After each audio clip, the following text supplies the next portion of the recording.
Mayor, Council, and Budget Committee members, I'm Chief Andrew Shear of the Springfield Police Department, and I appreciate the opportunity today to present to you our fiscal year 22-23 budget proposal.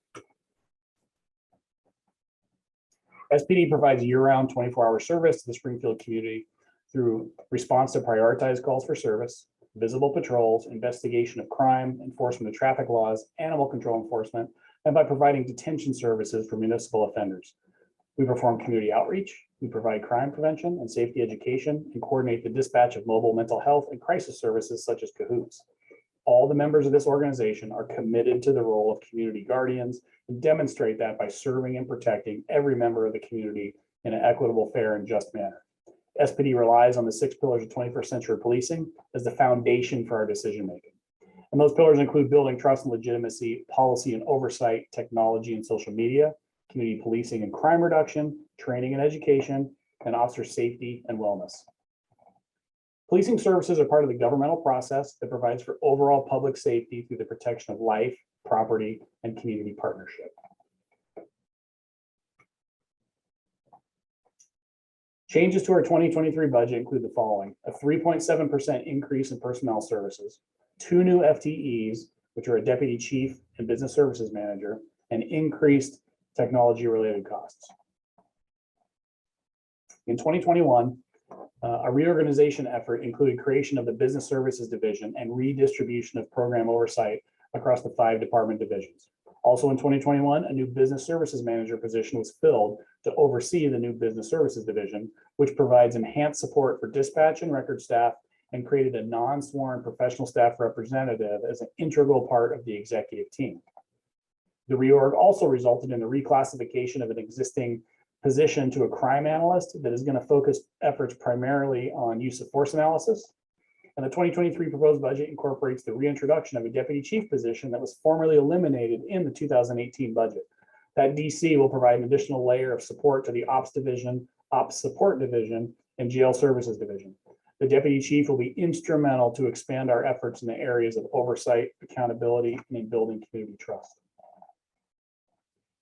The increased use of technology creates additional ongoing costs that are being categorized within the department budget. And examples include the IA Pro professional standard software, mobile device management for laptops and cell phones, which are in accordance with security standards, and software to further support computer forensic investigations. So for 2022 accomplishments, I'm going to talk about some of these in detail a little later, but they are outlined on the slide here: the department reorg, the citizen survey, the leveraging of technologies, community outreach, and establishment of a peer support program. We've increased messaging via social media platforms and select in-person events. We continue to expand our outreach efforts after the required scaling back we all experienced during the COVID-19. Our established peer support team was created in 2021 and consists of 11 members, and they're trained to provide peer support sessions as well as incident debriefs. The department reorganization, as I previously noted, occurred in the fall of 2021, which included the addition of a new business services manager position and the reclassification of that analyst position to a crime analyst that's going to focus on use of force analysis, as well as the reinstatement of the deputy chief position. And the graphics on this slide represent that updated organizational structure.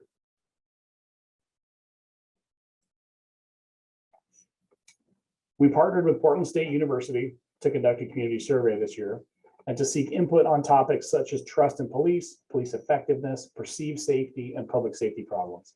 The survey sought input during December 21 and January 2022, and the researchers will communicate survey results within a report, which will be shared with City Council, city leadership, and of course the community. We implemented IA Pro software to standardize our workflow processes and reporting for complaints, commendations, use of force, and vehicle pursuits. IA Pro has supported the adoption of an updated complaint process to improve tracking for accountability. IA Pro supports the department's commitment towards continual improvement and accountability. We've issued smartphones to provide an industry standard tool that supports communication and investigative efficiencies with security considerations. We've established a pilot program for drones to evaluate this valuable tool that can provide essential investigative support while also providing risk mitigation and de-escalation options during immediate life safety situations. We purchased taser batteries that shut down voltage output after 5 seconds and require an intentional redeployment after that 5-second period. And this improved system aligns with the recommended policy and business practice changes.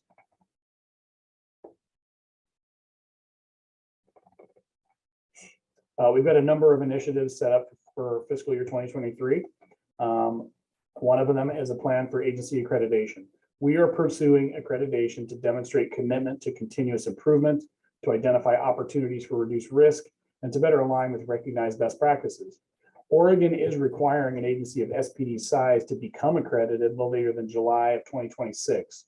However, we intend to pursue accreditation prior to that timeline. Filling vacancies continues to be a challenge throughout our entire industry. And so to address this, recruitment and hiring remains a primary focus.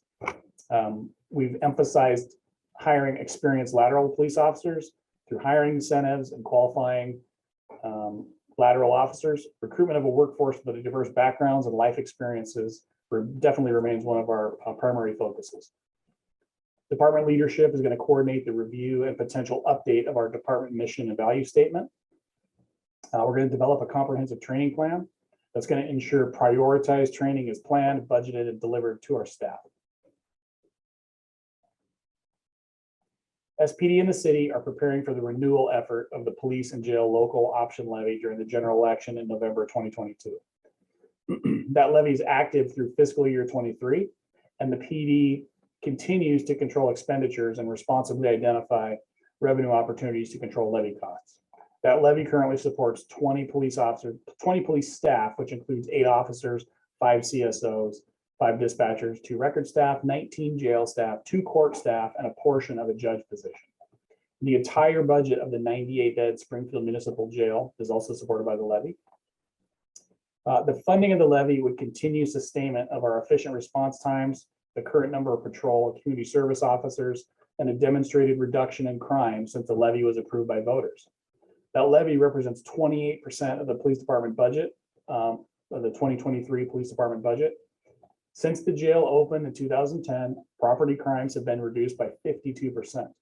And after the jail opened in 2010, the failure to appear in municipal court, that rate dropped from 61% down to 27% in 2016. Now, the 2021 rate is up to about 44, and that's likely increased due to COVID-related court appearance delays. Lodging of offenders in the Springfield Municipal Jail reduced officer transport and booking times, which then increases availability for patrol and emergency response. We've included contracted medical staff and a qualified mental health professional supporting individuals housed in the jail, as well as focused support for individuals with mental illness or substance abuse issues during the discharge planning. A levy renewal effort is going to be brought to the voters in November to continue the current level of service.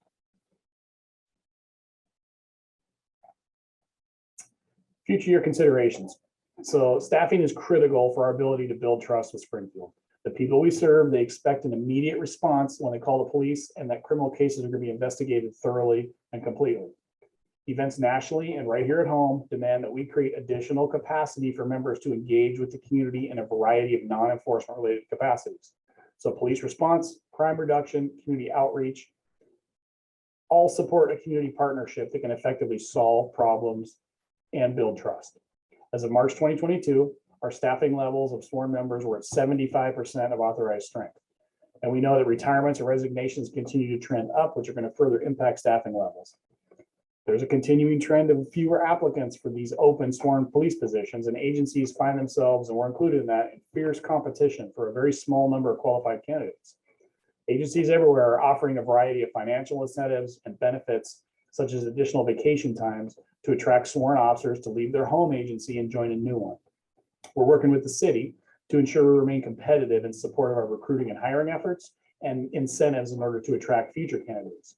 And the city also has to remain competitive with the compensation package that current members receive in order to retain people we have invested in, as well as recruit others to join this agency. Policing continues to evolve nationally and locally, and SPD is adapting to many changes within the profession while focusing our efforts to improve the agency's stature as a model policing organization through an establishment of a culture of professionalism and excellence. We have to provide opportunity for our people to develop professionally.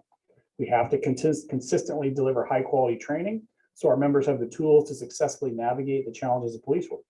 We have to focus on the health and well-being of our members as they are our most valuable component of our ability to deliver public safety service. And we have to provide opportunities for non-enforcement engagement and community interactions that develop and maintain public trust. Providing mental health crisis services to the community continues to be a priority. The city's 50-50 partnership with Lane County to provide funding for Cahoots team and mental health support to Springfield and the urban growth boundary 24 hours a day, 7 days a week. Lane County's indicated their grant-sponsored funding for the Springfield program may end after this next fiscal year. The city's going to have to evaluate funding and a program model options to support the long-term mental health crisis services that we've become accustomed to. Leveraging new technologies can improve transparency, trust, and data collection that are going to lead to innovation and improvement. Recent implementation of body-worn cameras, for example, as well as improved data collection through new software platforms have improved, increased accountability, and enhanced our processes.